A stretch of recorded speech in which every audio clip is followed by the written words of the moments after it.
Hey guys, ఈరోజు నేను high protein bowl వేస్తున్నా కినువా తోటి.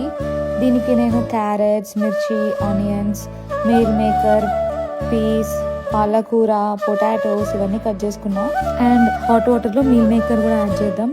అండ్ కినువాని కూడా వాష్ చేసి ఇట్లా వాటర్లో ఉంచుతున్నా. నేను ఈ మసాలాస్ యూజ్ చేస్తున్నాను.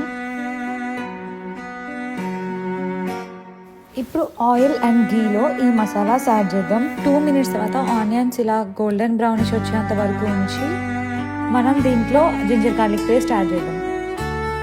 ఈ అల్లం వెల్లుల్లి పేస్ట్ మంచిగా ఫ్రై అయ్యాక మనం దీంట్లో ముందుగా కట్ చేసుకున్న వెజ్జెస్ అన్నీ యాడ్ చేసేద్దాం. ఇప్పుడు మనం ఈ వెజిటేబుల్స్ అన్నీ మంచిగా మిక్స్ చేసుకొని దీంట్లో మనం సాల్ట్, పసుపు, కారం, గరం మసాలా, ధనియాల పొడి ఇవన్నీ యాడ్ చేసుకుందాం.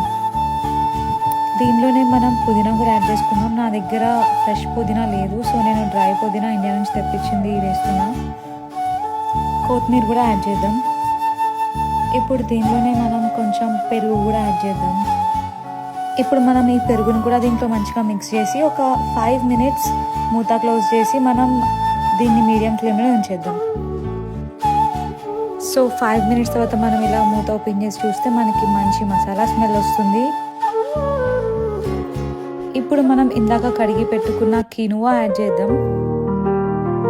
సో ఈ కినువాని కూడా మంచిగా మిక్స్ చేసుకొని మీరు 1 glass ఆఫ్ కినువా తీసుకుంటే 2 glasses ఆఫ్ వాటర్ దాంట్లో యాడ్ చేసి మిక్స్ చేసి లిడ్ క్లోజ్ చేసేయండి. సో 20 minutes తర్వాత మీరు లిడ్ ఓపెన్ చేసి చూస్తే కినువా రెడీ. ఇది మన హెల్త్కి కూడా చాలా మంచిది. మీరు కావాలనుకుంటే దీంట్లో బ్రోకలీ, కాలీఫ్లవర్ కూడా యాడ్ చేయొచ్చు. ట్రై చేసి ఎలా ఉందో చెప్పండి.